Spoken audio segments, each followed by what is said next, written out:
हे काय ग वैशाली, मला तर असे वाटते की तुझ्यावर एखाद्या मानसोपचार तज्ज्ञाकडून उपचार करून घेतले पाहिजेत. विनाकारण स्वतःलाही त्रास करून घेतेस आणि मलाही त्रास देतेस. तुझा नक्की प्रॉब्लेम काय आहे? एवढ्या मोठ्या घरात सुद्धा तुझा जीव गुदमरतो.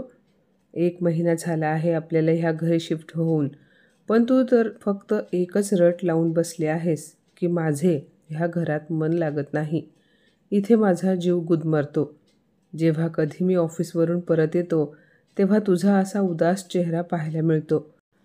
आणि असेही नाही की तू इथे आल्यापासून तक्रार करत आहेस. आपल्या जुन्या घरी देखील तू हेच रडगाणे गात होतीस. मला तर असे वाटते की तू एक दिवस मला वेड लावशील. अरुणराव आपल्या पत्नीला रागाने बोलत होते तेव्हा वैशाली पाणावलेल्या डोळ्यांनी सर्व काही निमूटपणे ऐकून घेत होत्या. त्या काही बोलणार त्याआधी अरुणराव मोठ्या आवाजात म्हणाले, मला कधी कधी तुझ्या वागण्याचे आश्चर्य वाटते. अगं कशाची कमी आहे? एवढे मोठे घर, दागिने, महागड्या साड्या, सर्व काही तर आहे. आता तर आपला मुलगासुद्धा सेटल झाला आहे. त्याचे लग्न करून आपण आपल्या जबाबदारीतूनही मुक्त झालो आहोत. मग यापेक्षा जास्त आणखी तुझी कोणती अपेक्षा आहे? जाऊ देत, मी पण कोणाशी बोलून माझा वेळ वाया घालवतोय. आपल्या पतीचे असे बोलणे ऐकून वैशालीच्या चेहऱ्यावर अचानक एक कटू भाव आले आणि त्या म्हणाल्या, तसेही तुमच्याकडे बायकोला देण्यासाठी वेळ कधी असतो? दिवस तर तुम्ही ऑफिसमध्ये घालवता आणि रात्री जेव्हा घरी येता तेव्हाही मोबाईल घेऊन बसलेला असता.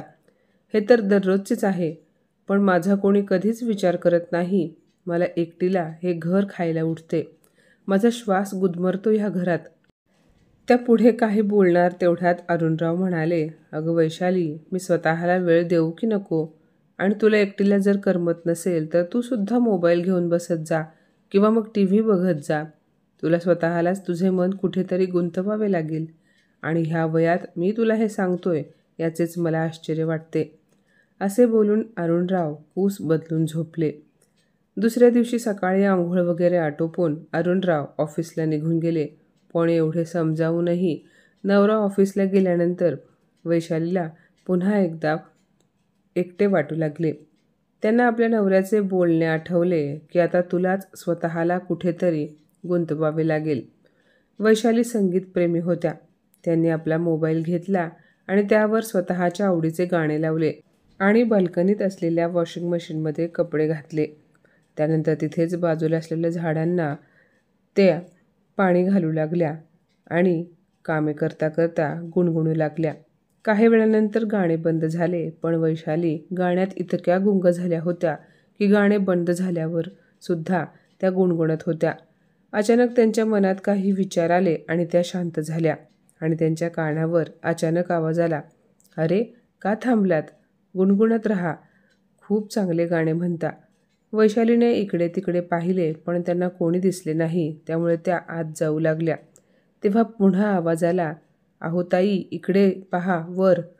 वैशालीने वर पाहिले तर वरच्या मजल्यावर राहणाऱ्या निर्मलाताई बाल्कनीत उभ्या होत्या. त्या म्हणाल्या, नमस्ते ताई, कशा आहात तुम्ही? तेव्हा वैशालीताई गालातल्या गालात हसल्या, पण त्या स्त्रीचा स्वभाव काहीसा बोलका होता. बहुतेक त्यांना ओळख वाढवायची होती, त्यामुळे तिने उत्सुकतेने विचारले, ताई, तुम्ही लोक कुठून आला आहात? तुमचे नाव काय आहे? भाऊजी काय काम करतात? वगैरे वगैरे. वैशालीने सर्व काही सांगितले तेव्हा ती शेजारीण म्हणाली, माझे नाव निर्मला आहे. तुम्ही इथे राहायला येण्याआधी ह्या घरामध्ये जे पवार कुटुंब राहत होते त्यांच्याशी आमचे चांगले संबंध होते. मी तर केव्हापासून विचार करत होते की तुम्ही बाहेर दिसल्या तर तुमच्याशी बोलणे होईल, आपली चांगली ओळख होईल. पण तुम्ही तर घराबाहेर पडतच नाही. दिवसभर 4 भिंतींमध्ये बसून तुम्हाला कंटाळा येत नाही का? कधी कधी बदल म्हणून बाहेर पडणे सुद्धा गरजेचे असते. वैशाली म्हणाली, हो ते तर आहेच. निर्मला म्हणाली, मग वहिनी, कधीतरी वेळ काढून आमच्या घरी पण या. आपली ओळख झाली तर तुम्हाला आणि मलाही चांगले वाटेल. हो नक्की, असे बोलून वैशालीने तिचे बोलणे टाळले. तेव्हा ती महिला काहीशी उत्साहित होऊन म्हणाली, अच्छा, हे सांगा, आज संध्याकाळी तुम्ही काय करणार आहात? काहीही नाही, असे वैशाली म्हणाल्या. तेव्हा ती स्त्री हसून म्हणाली, आपल्या सोसायटीमध्ये राहणाऱ्या सर्व महिलांनी किटी पार्टी ठेवली आहे. आज संध्याकाळी माझ्याच घरी किटी पार्टी आहे. जर तुम्ही बिझी नसाल तर संध्याकाळी पार्टीला या. त्या बहाण्याने का होईना सोसायटीमधील बायकांबरोबर तुमची ओळख होईल. किटी पार्टीचे नाव ऐकताच वैशाली काहीशी अस्वस्थ झाल्या. त्या विचार करायला लागल्या की किटी पार्टी तर माझ्या नवऱ्याला आवडत नाही. ते म्हणतात, तुला ह्या वयामध्ये अशा फालतू पार्टीला जाणे शोभणार नाही. काहीही नसते अशा पार्टींमध्ये, त्यामुळे घरामध्येच राहत जा. नवऱ्याच्या मर्जीविरुद्ध मी पार्टीला कशी जाऊ शकते? त्या विचारात पडल्या. तेवढ्यात निर्मलाताई म्हणाल्या, अहो वहिनी, काय झाले? तुम्ही कसला विचार करत आहात? जास्त विचार करू नका. आमच्यासोबत पार्टी जॉईन केल्यानंतर तुम्हाला खूप बरे वाटेल. मी तुमची वाट बघेन. त्यावेळी त्या स्त्रीला नकार देणे वैशालीला योग्य वाटले नाही, त्यामुळे त्या ठीक आहे म्हणाल्या. त्यांची सुद्धा पार्टीला जाण्याची इच्छा होती, पण नवऱ्याला आवडणार नाही, ते मला रागावतील असे विचार त्यांच्या मनात येत होते. पण तरीसुद्धा त्यांनी पार्टीला जाण्यासाठी कपाटातून एक सुंदर साडी काढली. रात्री जेव्हा अरुणराव घरी आले तेव्हा वैशालीने किटी पार्टीबद्दल सांगितले. तेव्हा अरुणराव म्हणाले, गुपचूप घरात बैस. आपले वय काय, आपण काय विचारत आहोत याचे तुला काही भान आहे की नाही? वैशाली पुढे काही बोलल्या नाहीत आणि पार्टीला जाण्याचा प्रोग्राम त्यांनी कॅन्सल केला. दिवस सरत होते आणि मग एके दिवशी संध्याकाळी दारावरची बेल वाजली. वैशालीने दरवाजा उघडला. पाहिले तर समोर निर्मलाताई उभ्या होत्या. अरे निर्मलाताई, तुम्ही? चेहऱ्यावर उदासी आणि आश्चर्याचे मिश्रित भाव आणत वैशाली म्हणाल्या, अहो वहिनी, मी तर तुम्हाला भेटायला आले आहे. पण मला सांगा, तुम्ही त्या दिवशी पार्टीला का आल्या नाहीत? खूप आपलेपणाने निर्मलाताईंनी विचारले आणि वैशालीच्या खांद्यावर हात ठेवत म्हणाल्या, दिवसभर घरामध्ये स्वतःला कैद करून असे कोणी कसे राहू शकते? वहिनी, एका ठिकाणी साचलेल्या पाण्याचा सुद्धा दुर्गंध येतो. मग आपण तर माणसे आहोत. जीवन जगण्यासाठी गतिशीलता आणि बदल खूप गरजेचा असतो. त्या पुढे म्हणाल्या, मी तुमच्या बाजूला राहणाऱ्या मिसेस जगताप यांना सुद्धा तुमच्याबद्दल विचारले होते, पण त्यांनी सांगितले तुम्ही तर कधीच घराबाहेर दिसत नाही. तुम्हाला इथे राहायला येऊन 6 महिने झाले तरीसुद्धा तुम्ही त्यांना कधी भेटले नाहीत. वहिनी, मला सांगा, तुम्ही घराबाहेर का येत नाही? काय प्रॉब्लेम आहे? निर्मलाताईंनी आपलेपणाने विचारपूस केल्यामुळे वैशालीताईंचे डोळे भरून आले. त्या मनात म्हणाल्या, निर्मलाताई बरोबर बोलल्या. एका ठिकाणी साचलेले पाणी दुर्गंधी निर्माण करते. मग मी देखील अशीच ह्या घरात पडून असते. मग माझ्यात आणि साचलेल्या पाण्यात काय फरक आहे? असा विचार करून वैशालीताई रडू लागल्या. निर्मलाताई म्हणाल्या, वहिनी, का रडत आहात? वैशालीताई म्हणाल्या, काही नाही, अचानक डोळ्यातून पाणी आले. निर्मलाताई म्हणाल्या, हे बघा वहिनी, कधी कधी रडूनसुद्धा मनावरचे ओझे हलके होते. ठीक आहे, आता मला आतमध्ये या असे बोलणार नाहीत का तुम्ही? असे बोलून खूप हक्काने निर्मलाताई वैशालीताईंबरोबर आत आल्या. त्या म्हणाल्या, तुमच्यासाठी हे घर नवीन असेल, पण माझ्यासाठी नाही. आधी या घरामध्ये ज्या ताई राहत होत्या त्यांच्याशी माझी खूप चांगली मैत्री झाली होती, जशी तुमच्यासोबत झाली आहे. इकडे तिकडे पाहत त्या पुढे म्हणाल्या, बरं मला एक सांगा, घरामध्ये असे कोंदट वातावरण का वाटते आहे? दरवाजे खिडक्या का उघडत नाही तुम्ही? वैशालीताई उदास स्वरामध्ये म्हणाल्या, ते काय आहे ना, माझ्या नवऱ्याला दरवाजे आणि खिडक्या उघडलेल्या आवडत नाही. हे ऐकून निर्मलाताई चकित झाल्या आणि म्हणाल्या, काय? अरे चमक, त्यांना तुमचे कोणासोबत हसणे बोलणे सुद्धा आवडत नाही का? म्हणून तुम्ही त्या दिवशी किटी पार्टीमध्ये सुद्धा आल्या नाहीत. वैशालीताई म्हणाल्या, माझ्या नवऱ्याला मी कुठे बाहेर गेलेले आवडत नाही, म्हणून मी त्या दिवशी तुमच्या घरी येऊ शकले नाही. असे बोलताना वैशालीताईंनी खाली मान घातली. काहीसा विचार करून निर्मलाताई म्हणाल्या, अच्छा वहिनी, एक सांगा, तुमची मुले कुठे आहेत? म्हणजे कोणत्या हॉस्टेलमध्ये शिकतात किंवा मग कुठे बाहेर नोकरी करतात का? वैशालीताई म्हणाल्या, मला एक मुलगा आहे, ज्याचे लग्न काही महिन्यापूर्वी झाले आहे. अरे वा, म्हणजे तुम्ही सासूबाईसुद्धा बनल्या आहात. मग तरीही अशा उदास नाराज का असता? जर तुमचे सुनेसोबत पटत नसेल तर 2-4 शब्द बोलून तुमच्या मनातली भडास बाहेर काढा, आणि जर सुनेबरोबर चांगले जमत असेल तर प्रेमाने बोलून तिच्याजवळ तुमचे मन हलके करा. वैशालीताई म्हणाल्या, मी तर इथे एकटीच आहे. माझा मुलगा आणि सून बेंगलोरला असतात. ते दोघे एवढे दूर राहतात तर त्यांना काही सांगण्याचा प्रश्नच येत नाही. निर्मलाताई म्हणाल्या, वहिनी, मग सून तुमच्या पसंतीची होती की मुलाच्या पसंतीची? वैशालीताई म्हणाल्या, त्या दोघांनी एकमेकांना कॉलेजमध्ये असतानाच पसंत केले होते. प्रेमविवाह झाला आहे त्यांचा. यावर निर्मलाताई म्हणाल्या, ही तर खूप चांगली गोष्ट आहे. नाहीतर आजकालच्या मुलांसाठी स्थळ शोधणे खूप अवघड झाले आहे. कधी कुटुंब चांगले भेटत नाही तर कधी मुलगी पसंत पडत नाही.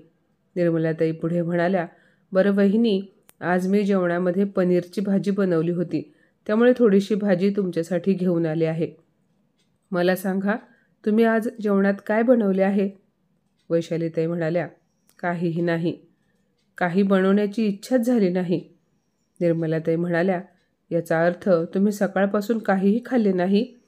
ती पुढे म्हणाली, चला आधी तुमच्या स्वयंपाक खोलीमध्ये जाऊन चपाती बनवूया. कणिक मळून ठेवले असेल ना तुम्ही? मी चपाती बनवते, खाऊन सांगा की माझ्या हातचे जेवण तुम्हाला कसे वाटते. निर्मलाताईंचा इतका आपलेपणा पाहून वैशालीताई चकित झाल्या. इकडे निर्मलाताईंनी चपात्या बनवल्या तर वैशालीताईंनी चहा बनवला. काही वेळानंतर चहा पीत निर्मलाताई म्हणाल्या, पण वहिनी, तुम्ही एवढ्या उदास का राहता? मला मान्य आहे की नव्या ठिकाणी येऊन थोडेसे उदास वाटते, पण एवढे सुद्धा नाही की खाणेपिणेच सोडून दिले पाहिजे.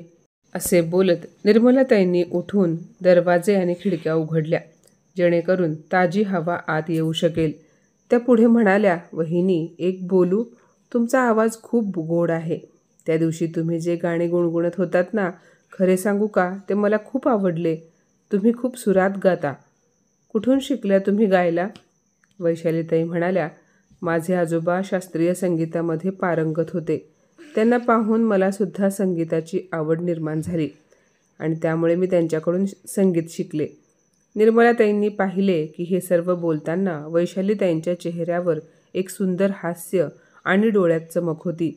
अरे वा, हे तर खूप चांगली बातमी आहे. पण मला एक समजत नाही की जर तुमच्याकडे एवढे टॅलेंट आहे तर मग तुम्ही त्या टॅलेंटचा वापर का करत नाही? वैशालीताई म्हणाल्या, मला संगीताची आवड खूप आहे. लग्नाआधी मी खूप रियाज करत होते. लग्न झाले तेव्हा हार्मोनियम सोबत आणण्याची माझी इच्छा होती. मी विचार केला होता की रिकामा वेळेत संगीताचे क्लासेस घेता येतील. आवडही पूर्ण होईल आणि मनसुद्धा लागेल. पण सासरे आल्यानंतर ठाऊक झाले की सासू सासऱ्यांच्या माझ्या गाण्याला विरोध होता आणि माझ्या नवऱ्याला सुद्धा हे सर्व काही पसंत नव्हते.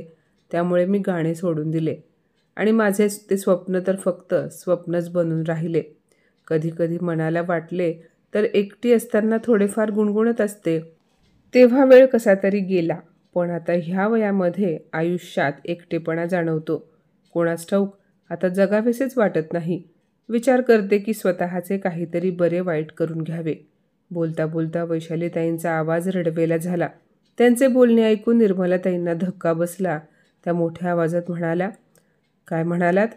काहीतरी करून घ्यावेसे वाटते? तुम्ही ठीक तर आहात ना? यावर वैशालीताई निर्मलाताईंच्या गळ्यात पडून रडू लागल्या.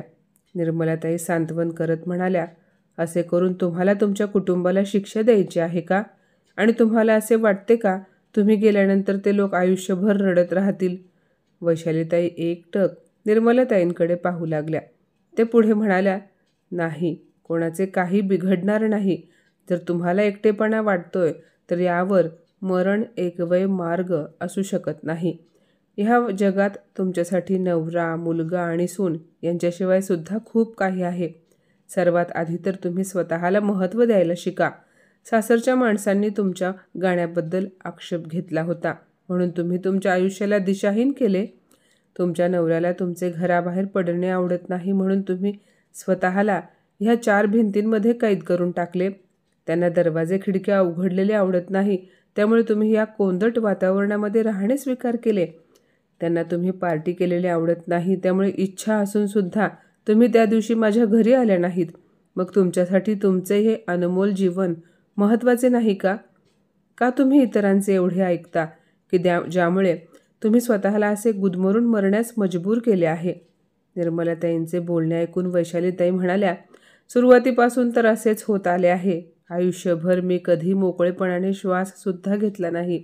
जोपर्यंत मुलगा सोबत होता तोपर्यंत कसे तरी आयुष्य जगत होते. विचार केला, माझ्या पसंतीची मुलगी सून म्हणून ह्या घरात आणेन, पण माझी तीच इच्छासुद्धा मनातच राहून गेली. त्याने तर स्वतःच मुलगी शोधून लग्न केले. यावर निर्मलाताई म्हणाल्या, अरे मग काय झाले? मी तर म्हणते त्याने योग्यच केले. तो त्याचे आयुष्य त्याच्या इच्छेनुसार जगत आहे ना. आजपासून 25 वर्षानंतर तो हा विचार तर करणार नाही की मी माझे आयुष्य माझ्या मर्जीने जगू शकलो नाही. कमीत कमी तो त्याचे आयुष्य संपवण्याचा विचार तरी करणार नाही. असे बोलता बोलता निर्मलाताई अचानक थांबल्या. तेवढ्यात वैशालीताई म्हणाल्या, नाही, माझ्या मुलाला माझे आयुष्य लागू दे. निर्मलाताई म्हणाल्या, म्हणजे एकीकडे तुम्हाला तुमच्या मुलाला स्वतःचे आयुष्य द्यायचे आहे आणि दुसरीकडे मरून त्याला आयुष्यभराचे दुःखसुद्धा द्यायचे आहे. तुम्ही तर कायमच्या हे जग सोडून निघून जाल. पण कधी हा विचार केला आहे का, जर तुम्ही स्वतःचे काही बरे वाईट करून घेतले तर तुमचा मुलगा कोणाकोणाच्या प्रश्नांना उत्तर देत राहील. अरे जे काही तुमच्या मनामध्ये आहे ते आजच त्याला बोलून तुमच्या मनावरचा भार कमी करा. ज्याला जे काही ऐकवायचे आहे ते ऐकवा, पण कमीत कमी स्वतःचे आयुष्य आनंदाने जगा. असे बोलताना निर्मलाताईंची नजर वैशालीताईंच्या बेडरूमकडे गेली. दरवाजा अर्धवट उघडा होता. त्यांनी आत पाहिले तर निर्मलाताईंच्या पायाखालची जमीन सरकली. बेडवर एक टेबल ठेवला होता आणि पंख्याला ओढणी लटकत होती.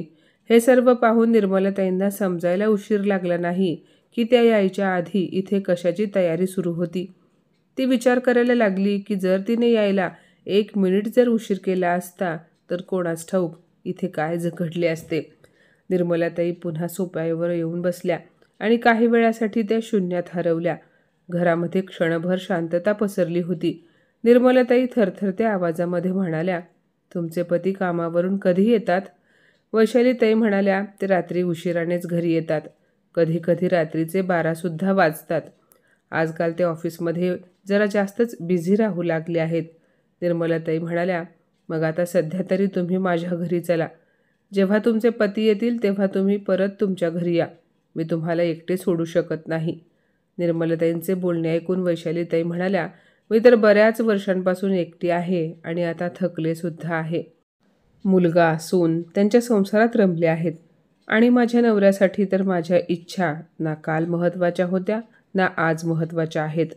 हे घर माझ्या नवऱ्याच्या मर्जीने चालते. मुलाच्या घरी सुनेचे राज्य आहे आणि माहेरी जाते तेव्हा माहेरचे घर आता भाऊजयांचे झाले आहे. त्यामुळे मला नेहमी प्रश्न पडतो की माझे घर नक्की कोणते आहे. कारण ह्या घरामध्ये तर माझ्या नवऱ्याच्या परवानगीशिवाय पानसुद्धा हलत नाही. ते येण्याआधी मी जर ह्या खिडक्या बंद केल्या नाहीत तर घरामध्ये वादळ येईल. हे ऐकून निर्मलाताई म्हणाल्या, वहिनी तुम्ही का घाबरता? बरं ठीक आहे, आज आपण ह्या खिडक्यांपासूनच सुरुवात करू. वैशालीताई म्हणाल्या, काय म्हणायचे आहे तुम्हाला? म्हणजे तुम्ही आज ह्या खिडक्या बंद करूच नका आणि जर तुमचे पती खिडक्या बंद करायला लागले तर त्यांना सांगा की मला असेच आवडते.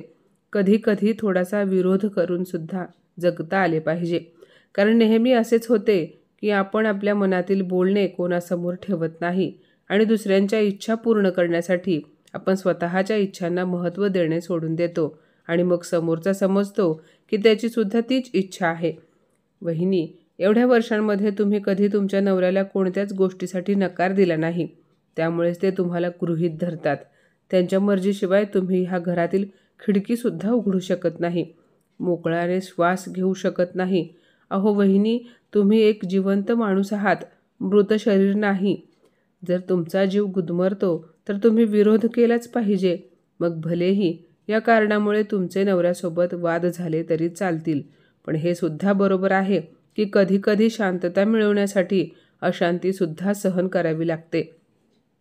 त्यांना सांगा की तुमची इच्छा काय आहे, तुम्हाला काय वाटते. यासाठी तुम्ही तुमचे आयुष्य संपवण्याचा विचार करू नका. निर्मलाताई बोलत होत्या तेव्हा वैशालीताई खूप चकित होऊन त्यांच्याकडे पाहत होत्या. त्यांना निर्मलाताईंचे बोलणे योग्य वाटत होते.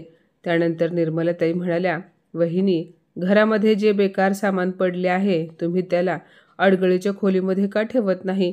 तुम्ही मालकीण आहात ह्या घराची. तुम्हाला जसे वाटेल तसे तुम्ही तुमच्या घराला सजवा. वैशालीताई म्हणाल्या, मलाही खूप वाटते असे करावे, पण काय? अहो वहिनी, पुरुषांना घरामध्ये काही तासच घालवायचे असतात, पण स्त्रिया तर घरामध्ये 24 तास राहतात. मग तुम्ही सांगा, घरामध्ये कोणाची मर्जी चालायला पाहिजे? निर्मलाचे बोलणे ऐकून वैशालीच्या चेहऱ्यावर एक चमक आली. निर्मला म्हणाली, दादा तर उशिराने येतील आणि माझे पतीही कामानिमित्त शहराबाहेर गेले आहेत आणि मुलेसुद्धा दुसऱ्या शहरात नोकरी करतात. मी सुद्धा माझ्या घरी एकटीच आहे, तर मग तुम्ही माझ्यासोबत चला. निर्मलाच्या आग्रहामुळे वैशाली थोडी अस्वस्थ झाली. तिला असे पाहून निर्मला म्हणाली, वहिनी, तुम्ही काळजी का करता? आपण फोन करून तुमच्या नवऱ्याला कळवू की तुम्ही माझ्या घरी आहात म्हणून. जेव्हा ते येतील तेव्हा मी तुम्हाला घरी सोडायला येईन. वैशालीने अनेकदा नकार दिला, पण निर्मला काही ऐकायला तयार नव्हती. पण शेवटी वैशालीच्या हाताला धरून निर्मला तिच्या घरी गेली. निर्मला त्यांच्या घरी पोहोचल्यानंतर वैशालीने पाहिले की तिने आपले घर खूप व्यवस्थित ठेवले आहे. निर्मलाचे टापटीप असलेले घर पाहून वैशालीच्या मनाला शांतता वाटली. त्या दोघीही बैठकीच्या खोलीत बसल्या. निर्मला म्हणाली, मग आज आपण जेवण बाहेरून ऑर्डर करूया का? कधी कधी बदलही गरजेचा असतो. असे बोलत निर्मलाने फोन उचलून जेवण ऑर्डर केले. त्यानंतर दोघीही गप्पा मारत बसल्या. वैशाली आपल्या आयुष्यातील अडचणी, दुःख विसरून आपल्या लहानपणीच्या आठवणी निर्मलासोबत शेअर करू लागली.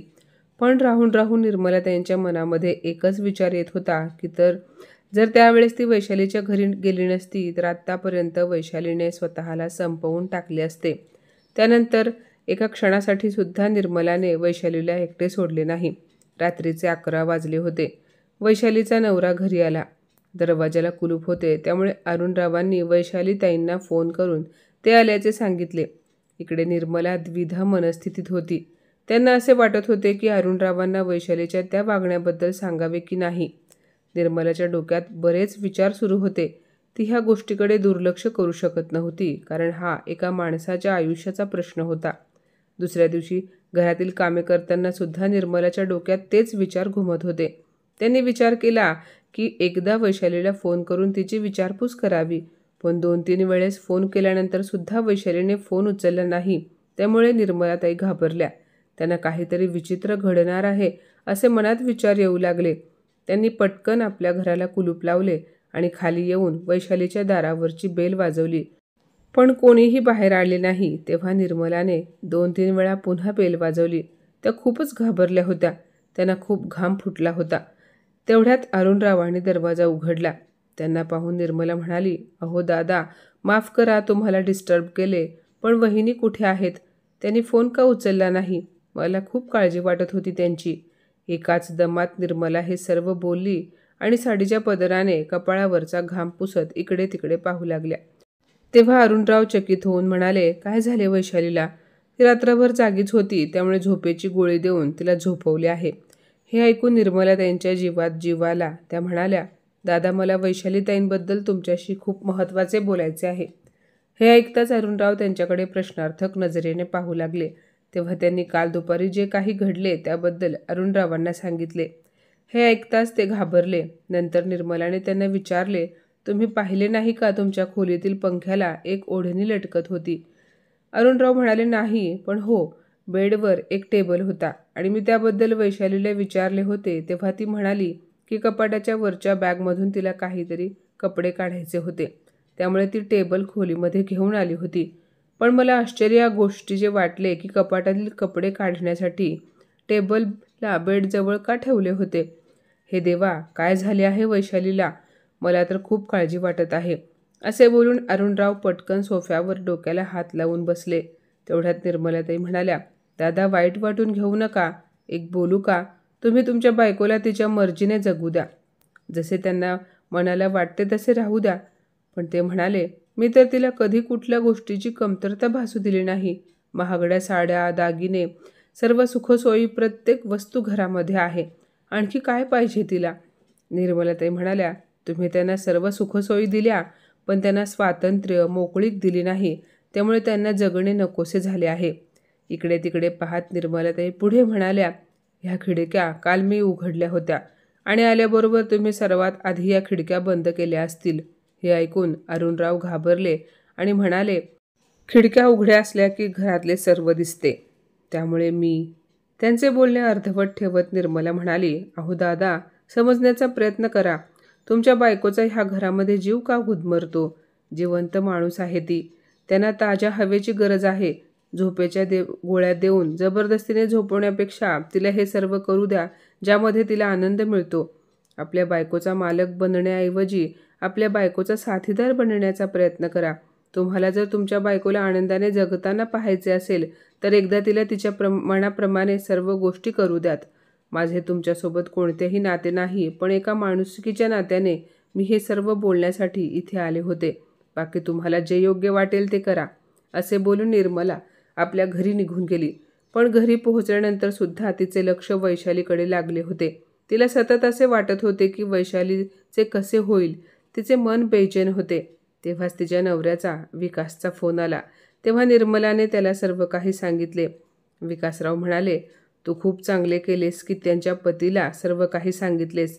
आता याबद्दल जास्त विचार करू नकोस. तू तुझ्याकडे लक्ष दे. पण निर्मलाताई म्हणाल्या, पण विकास, एक माणूस होण्याच्या नाते मला त्यांची मदत करायची आहे. जर वैशालीताईंनी चुकीचे पाऊल उचलले तर मी आयुष्यभर स्वतःला माफ करू शकणार नाही. विकास म्हणाला, अच्छा ठीक आहे, जसे तुला वाटेल तसे कर. आता फोन ठेवतो, मला खूप कामे आहेत. असे बोलून विकासने फोन ठेवला. काही वेळाने निर्मलाचा फोनवर अरुणरावांचा फोन आला. फोन उचलताच ते म्हणाले, माझ्या बायकोची काळजी घेण्यासाठी तुमचे धन्यवाद. तुम्ही मला माझ्या बहिणीसारख्या आहात. मी यासाठी फोन केला होता की तुम्ही आजच्या दिवशी वैशालीसोबत राहू शकाल का? आज मला एका महत्त्वाच्या कामासाठी जायचे आहे. ती सध्या ज्या अवस्थेमध्ये आहे ते पाहता तिला एकटे सोडून जाणे योग्य नाही. असे बोलताना अरुणरावांचा स्वर रडवेला झाला. निर्मलाताई म्हणाल्या, दादा तुम्ही निश्चिंतपणे जा. मी वहिनींची काळजी घेते. मी सुद्धा एकटीच आहे. त्यांची सोबत मिळाली तर माझेही मन लागेल. तुम्ही जाताना त्यांना इथे माझ्या घरी सोडून जा. काही वेळानंतर वैशाली निर्मला त्यांच्या घरी आली. तेव्हा निर्मला म्हणाली, वहिनी या, बसा. नाश्ता केला की नाही तुम्ही? तेव्हा वैशाली म्हणाली, ताई तुम्हाला खरे वाटणार नाही, पण आज माझ्या नवऱ्याने माझ्यासाठी नाश्ता बनवला आणि आम्ही दोघांनी एकत्र बसून नाश्ता केला. हे सांगताना वैशालीच्या चेहऱ्यावरचे हसू पाहून निर्मलाला खूप आनंद झाला आणि मग ती म्हणाली, अच्छा, म्हणजे आज नवऱ्यासोबत नाश्ता करून आला आहात म्हणून तुमचा चेहरा खुलून आला आहे तर. निर्मलाचे बोलणे ऐकून वैशाली हसली. निर्मला म्हणाली, अशाच हसत राहा, खूप छान दिसता तुम्ही. असे बोलत निर्मला चहा बनवून घेऊन आली आणि दोघी चहा पिऊ लागल्या. वैशाली म्हणाली, ताई तुमच्या घरी एक प्रकारचा उत्साह जाणवतो. किती प्रेमाने सजवले आहे तुम्ही तुमच्या घरातील प्रत्येक वस्तू. माझ्या घरामध्ये सामान खूप आहे ना, त्यामुळे मोकळेपणा वाटत नाही. निर्मला पटकन म्हणाली, मग ताई उशीर का करताय? तुम्ही सुद्धा तुमच्या घरामध्ये बदल करू शकता. जेवढ्या जुन्या वस्तू किंवा बिनकामाचे सामान आहे त्यांना बाहेर काढून भंगारवाल्याला देऊन टाकायच्या. त्यामुळे तुमचे घर सुद्धा असे सुटसुटीत होईल आणि नवीन सामानासाठी जागा सुद्धा होईल. मग तुम्ही तुमच्या आवडीने नवीन सामान खरेदी करा. उद्यापासून सुरुवात करू. पण निर्मलाताई, उद्या माझे पती 3 दिवसांसाठी त्यांच्या कामासाठी बाहेरगावी चालले आहेत. त्यामुळे मला सुद्धा त्यांच्यासोबत जावे लागेल. निर्मला म्हणाली, हे काय वहिनी, ते त्यांच्या ऑफिसचे काम करतील, मग तुम्ही तिथे जाऊन काय करणार आहात? वैशालीताई म्हणाल्या, मला सुद्धा जावेसे वाटत नाही, पण काय वहिनी, तुम्ही इथेच राहा. माझे पतीसुद्धा बाहेर आहेत. आपण दोघी एकत्र चांगला वेळ घालवू शकतो. वैशाली म्हणाली, ते सर्व ठीक आहे. पण असे बोलत ती काहीतरी विचार करायला लागली. तेव्हा निर्मला म्हणाली, तुम्ही एकदा दादांशी बोलून बघा, ते नक्की ऐकतील. यावर वैशालीने सहमती दर्शवली. दुसऱ्या दिवशी अरुणराव वैशालीला निर्मला त्यांच्या जबाबदारीवर सोडून काही दिवसांसाठी बाहेर निघून गेले. त्यानंतर दोन्ही मैत्रिणींनी मिळून घराची साफसफाई करण्याचे अभियान सुरू केले. सुरुवात स्वयंपाकखोलीतून केली. स्वयंपाकखोलीमध्ये जेवढी जुनी आणि तुटली फुटलेली भांडी होती ती सर्व बाहेर काढली. घराच्या मागच्या बाल्कनीत ठेवलेले जुने सामान, कपडे, फुटलेल्या फोटो फ्रेम, जुनी पुस्तके आणि जेवढे तुटके फुटके सामान होते ते सर्व बाहेर काढले. निर्मला भंगारवाल्याला बोलवू लागली. तेव्हा वैशालीच्या मनात विचार आला की जर त्यांना ठाऊक झाले की मी सर्व सामान भंगारात दिले आहे तर घरामध्ये विनाकारण गोंधळ होईल. निर्मला म्हणाली, अहो ताई, असे का बोलत आहात तुम्ही? घरातील जुने पुराणे सामान भंगारात देण्यासाठी तुम्हाला तुमच्या नवऱ्याची परमिशन घेण्याची गरज आहे का? तुम्ही एक गोष्ट तुमच्या मनामध्ये फिट करा की हे घर तुमचे आहे, तुम्ही या घराची मालकीण आहात. अहो, आपल्या इच्छांना तुम्ही कधी महत्त्व देणार आहात? निर्मलाताईंचे बोलणे ऐकून वैशाली म्हणाली, कसे जगू माझ्या इच्छेने निर्मलाताई? आधी माझ्यावर माझ्या सासूची मर्जी चालत होती, आता नवऱ्याच्या बोलण्यानुसार चालते आणि उद्या बहुतेक सुनेच्या मनाप्रमाणे वागावे लागेल. स्वतःच्या मर्जीप्रमाणे वागण्यासाठी बहुतेक मला पुढच्या जन्माची वाट पाहावी लागेल.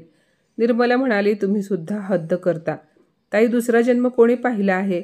आपल्या वर्तमानावर लक्ष द्या.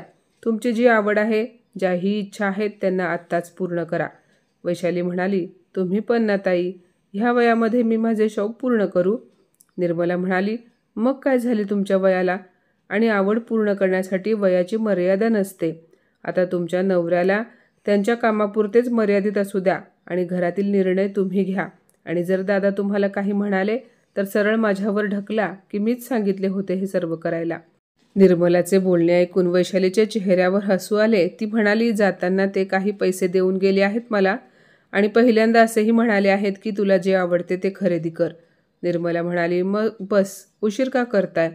अरुणरावांच्या गैरहजेरीत निर्मला आणि वैशालीने सर्व जुने सामान विकून टाकले आणि मग बाजारात जाऊन सुंदर पडदे, गालिचे, नवीन गॅस शेगडी आणि खूप काही सजावटीचे सामान खरेदी केले. वैशालीने खूप उत्साहात घराची सजावट केली आणि 2-3 दिवसांच्या आत ते घर तिच्या स्वप्नांच्या घरामध्ये बदलले. जी वैशाली नेहमी उदास आणि निराश राहत होती, आता ती हसायला लागली होती. एवढी खरेदी करून सुद्धा तिच्याकडे काही पैसे शिल्लक होते. त्यातून तिने स्वतःसाठी मस्त असा सलवार सूट खरेदी केला. पण मनाच्या एका कोपऱ्यामध्ये भीतीसुद्धा होती की जेव्हा तिचा नवरा घरी येईल तेव्हा तो तिच्यावर रागाला वगैरे जाईल असे तिला वाटत होते. आज संध्याकाळी अरुणराव घरी परत येणार होते आणि भीतीमुळे वैशालीचा श्वास जणू काही थांबला होता. तिला सतत असे वाटत होते की या सर्वांवर अरुणरावांची प्रतिक्रिया काय असेल. आज अरुणरावांसाठी तिने त्यांच्या आवडीची पनीरची भाजी बनवली होती. तिकडे निर्मलासुद्धा थोडीशी काळजीत होती की बायकोला दिले गेलेले स्वातंत्र्य अरुणराव सहन करू शकणार आहेत की नाही. जशी डोरबेल वाजली तेव्हा घाबरत वैशालीने दरवाजा उघडला. वैशालीला पाहून अरुणराव चकित झाले. वैशाली खूप मस्त अशा सलवार सूटमध्ये उभी होती, ज्यामध्ये ती खूप सुंदर दिसत होती. आत आल्याबरोबर त्यांना खूप आश्चर्य वाटले. आपले सुंदर सजवलेले घर पाहून त्यांना असे वाटत होते जणू काही ते स्वप्न पाहत आहेत. ते मनात म्हणाले की माझी बायको तर फक्त ह्याच छोट्या छोट्या गोष्टींमधला आनंद मागत होती आणि थोडेसे स्वातंत्र्य. काही वेळातच तिच्या चेहऱ्यावरून निराशा नाहीशी झाली आणि ती हसू लागली. अरुणरावांनी हात जोडत निर्मला त्यांचे आभार व्यक्त केले. थोड्या वेळातच वैशालीचा मुलगा आणि सून सुद्धा आले. त्यांना अचानक समोर पाहून वैशालीचा चेहरा आनंदून गेला. वैशालीच्या पायाला स्पर्श करून सून म्हणाली, आई, आम्ही 1 आठवड्यासाठी सुट्टी घेतली आहे आणि 1 आठवडाभर आम्ही सर्वजण इथेच तुमच्यासोबत राहणार आहोत. मुलगा आणि सून आपल्यासोबत एक मोठा बॉक्स घेऊन आले होते. वैशालीताई म्हणाल्या, हे काय आहे? तेव्हा मुलगा म्हणाला, आई, हे बाबांनी खास तुझ्यासाठी मागवले आहे. हे ऐकताच वैशालीताई चकित झाल्या आणि म्हणाल्या, अरे नक्की काय आहे यामध्ये? अरुणराव म्हणाले, तू स्वतःच बघ. वैशालीताईंनी खूप उत्सुकतेने तो बॉक्स उघडला तेव्हा त्यांच्या डोळ्यात खूप आनंद दिसला. अरुणराव म्हणाले, वैशाली, हा हार्मोनियम मी तुझ्यासाठी मागवला आहे. हार्मोनियम पाहून वैशालीताई खूप खुश झाल्या. अरुणराव म्हणाले, वैशाली, तुझ्या सर्व आवडी पूर्ण करण्यासाठी आजपासून तू स्वतंत्र आहेस, ज्या अनेक वर्षांपासून तुझ्या मनामध्ये दाबून गेल्या आहेत. हे ऐकताच वैशालीताईंच्या डोळ्यात आनंदाश्रू आले. आज वैशालीताईंना खूप दिवसांनी आपले हसते खेळते कुटुंब मिळाले होते आणि निर्मलाताई मंत्रमुग्ध होऊन त्या सर्वांना हसताना पाहत होत्या. खरे तर अरुणराव आपल्या ऑफिसच्या कामासाठी नाही तर आपल्या बायकोला स्वातंत्र्य देण्याच्या हेतूने काही दिवसांसाठी बाहेर गेले होते आणि हे सर्व त्यांनी निर्मलाताईंच्या सांगण्यावरून केले होते. भरल्या डोळ्यांनी निर्मलाताईंकडे पाहत अरुणरावांनी हात जोडून त्यांचे आभार मानले. आज त्यांना समजले होते की पिंजरा अखेर पिंजराच असतो, मग तो सोन्याचा असला तरीही. माणसाचा आनंद महागड्या वस्तूंमध्ये नसून त्याच्या इच्छेनुसार मुक्तपणे जगण्यात आहे. बरोबर ना? तर माझ्या मित्रमैत्रिणींनो, आजची ही कथा तुम्हाला कशी वाटली कमेंटमध्ये नक्की सांगा आणि अशाच नवनवीन कथा ऐकण्यासाठी प्रज्ञा मराठी स्टोरीजला नक्की सबस्क्राईब करा. धन्यवाद.